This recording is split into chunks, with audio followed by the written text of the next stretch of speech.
الحمدللہ وحدہ والصلاة والسلام علی من لا نبی بعدہ وعلی آلہ واصحابہ الذین اوفوا عہدہ اما بعد۔ اللہ تبارک و تعالی نے اس کائنات کو بنایا اور کائنات کا نظام اپنی حکمتوں سے چلایا، دن اور رات کو بنایا۔ دن کو عام طور پر کام کرنے کے لیے، لِتَبْتَغُوا مِن فَضْلِهِ، قرآن پاک میں یہ ذکر ہے تاکہ تم اللہ کا فضل تلاش کرو، یعنی روزی وغیرہ کا سلسلہ اپنے کام کاج تم کر سکو۔ اور رات کو اللہ تبارک و تعالی نے عام طور پہ آرام کے لیے بنایا۔ قرآن کریم میں ہے لِتَسْكُنُوا فِيهِ، تاکہ تم اس میں سکون حاصل کرو، آرام کر سکو۔ تو ہماری اس زندگی کے اندر خاموشی سے جو تبدیلیاں آتی جا رہی ہیں، ان میں سے ایک تبدیلی اب اس دور میں یہ نظر آتی ہے کہ ہمارا صبح کا اٹھنا وہ بہت کم ہوتا جا رہا ہے۔ اگر آپ دیکھیں اپنے معاشرہ کے اندر تو بہت تعداد کم ہوتی جا رہی ہے ان لوگوں کی جو صبح صبح اٹھتے ہیں، نماز ادا کرتے ہیں اور پھر اپنے کام کاج شروع کر دیتے ہیں۔ بہت سے لوگ تو نماز پڑھتے ہی نہیں، اور جو کچھ پڑھتے ہیں وہ ایسے بھی ہیں کہ پڑھ کے فوراً ہی سو جاتے ہیں، جیسے ہی نماز پڑھی فوراً سو گئے۔ تو نماز پڑھنا بھی چاہیے، اور اس کے بعد بھی اگر اپنا کام جاری رکھیں تو اس میں بڑی برکتیں ہوں گی۔ ہمارے پیارے آقا حضرت محمد مصطفیٰ صلی اللہ تعالی علیہ وسلم، جو کہ اس امت کے لیے خاص رؤوف الرحیم ہیں، وہ اس امت کے لیے دعا فرماتے ہیں، اللہم بارک لامتی فی بکورہا، اے اللہ میری اس امت کے لیے صبح میں برکت عطا فرما، یعنی جو کام یہ صبح اٹھ کر کریں، صبح کے وقت جس کام کا آغاز کریں اس میں برکتیں ڈال دیں۔ یہ حدیث شریف ترمذی شریف کی ہے، 1212 نمبر حدیث۔ اس کے راوی حضرت صخر بن وداع رضی اللہ تعالیٰ عنہ ہیں۔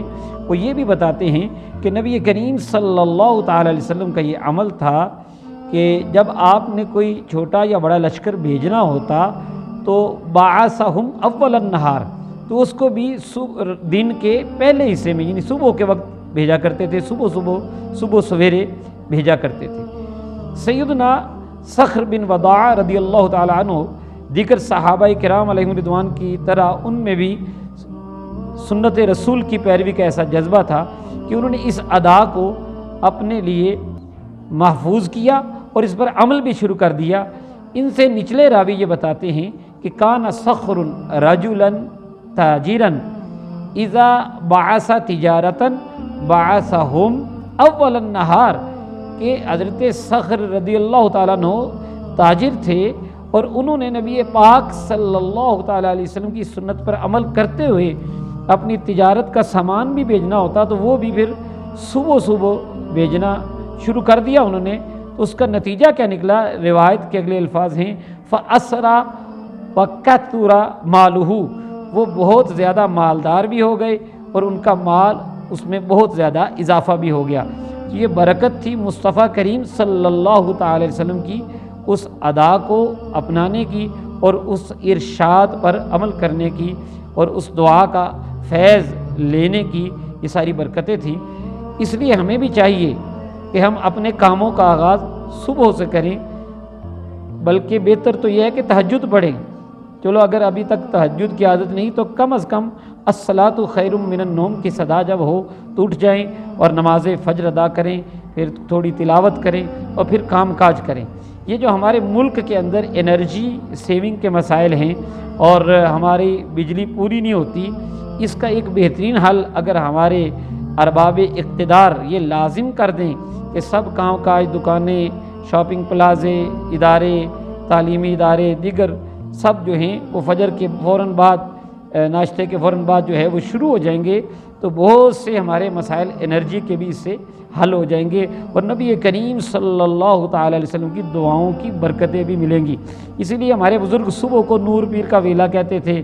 ہماری مائیں صبح اٹھ کے گھر میں جھاڑو دیتی تھی، پھر مصلی بچھا کے نماز فجر ادا کر کے کچھ قرآن پاک پڑھتی تھی، پھر ناشتہ وغیرہ تیار کرتی تھی۔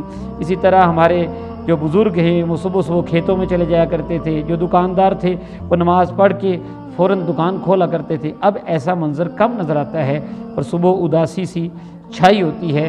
میرے آقا علیہ الصلوۃ والسلام نے ہمیں یہ بتایا ہے کہ یہ صبح کا سونا یہ تو شیطان کی تحریک ہے۔ ایک اور حدیث شریف ہے جو کہ بخاری شریف کی حدیث نمبر 1142 ہے، نبی رحمت صلی اللہ تعالی علیہ وسلم نے ارشاد فرمایا، یعقد الشیطان علی قافیۃ رأس احدکم اذا هو نام 3 عقد، شیطان جب تم میں سے کوئی سوتا ہے اس کی گدی پر یعنی سر کے پچھلے حصے پر 3 گریں لگا دیتا ہے۔ اور 3 گریں کس طور پہ لگاتا ہے؟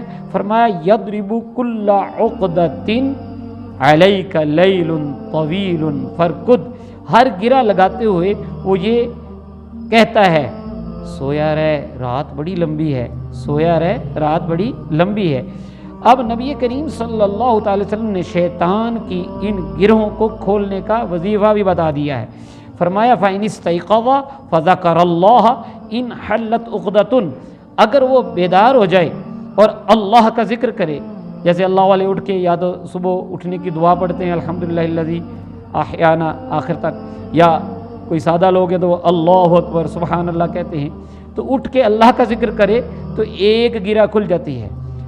فَإِن تَوَضَّأَ إِنْ حَلَّتْ عُقْدَةٌ، اور پھر اگر وہ وضو بھی کر لیتا ہے تو دوسری گرہ کھل جاتی ہے۔ فَإِن صَلَّى إِنْ حَلَّتْ عُقْدَةٌ، اور اگر نماز بھی پڑھ لے، نماز فجر ادا کرے تو تیسری گرہ بھی کھل جاتی ہے۔ اب ہوتا کیا ہے؟ فَأَصْبَحَ نَشِيطًا طَيِّبَ النَّفْسِ، اب وہ چست ہو جاتا ہے، پاکیزہ طبیعت والا ہو جاتا ہے، ہوشیار ہو جاتا ہے، ایکٹیو ہو جاتا ہے۔ اور آپ دیکھتے ہیں کہ جو صبح کی نماز ادا کرتے ہیں ان کے چہروں پہ کیسا نور ہوتا ہے، کیسے کھلے کھلے چہرے ہوتے ہیں۔ اور پھر وہ صبح اٹھنے سے آپ کو مارننگ واک کا بھی موقع مل سکتا ہے، اپنی صحت کے حوالے سے بھی آپ کو ایک اچھا جو بہترین امنگوں بھرا وقت ہوتا ہے وہ صبح کا وقت ہوتا ہے، جب جذبے جوان ہوتے ہیں اور جب نئی امنگیں بندے کو حاصل ہوتی ہیں، بندہ سو کر اپنی بیٹری چارج کر چکا ہوتا ہے، تو اس وقت جو ہے وہ صبح سویرے کا جو وقت ہے اس کو بڑی اہمیت ہے۔ اور اسی حدیث میں آگے فرمایا کہ جو شیطان کے نرغے میں رہتا ہے، سویا رہتا ہے اس کی تھپکیوں پر، فرمایا اس کے ساتھ کیا ہوتا ہے؟ فرمایا وَإِلَّا فَأَصْبَحَ خَبِيثَ النَّفْسِ كَسْلَانًا، اور اگر وہ ایسا نہیں کرتا، یعنی صبح اٹھتا نہیں ہے، وضو نہیں کرتا، نماز نہیں پڑھتا، تو وہ خبیث نفس کے ساتھ، یعنی اس کا نفس پاکیزہ نہیں ہوتا، اور کسلان یعنی سستی کا مارا ہوا وہ اٹھتا ہے۔ تو اس لیے ہمیں اپنی صبح کے وقت کی خاص قدر کرنی ہے، اس کی اہمیت سمجھنی ہے، خاص کر اللہ کے ذکر کے لیے، نماز کے لیے، اور بالخصوص جو فجر کی نماز فرض نماز ہے، جب فرشتے بھی آ کے جماعت میں جو ہے اللہ کا قرآن سن رہے ہوتے ہیں، اس میں ہمیں حاضر ہونا چاہیے اور صبح کی برکتیں حاصل کرنی چاہیے۔ اللہ تبارک و تعالیٰ سے دعا ہے، اللہ تبارک و تعالیٰ نبی رحمت صلی اللہ علیہ وسلم کی اس دعا کا فیض لینے کے لیے کہ اے اللہ میری امت کی صبح میں برکت عطا فرما، ہمیں صبح صبح اٹھنے کی توفیق نصیب فرما۔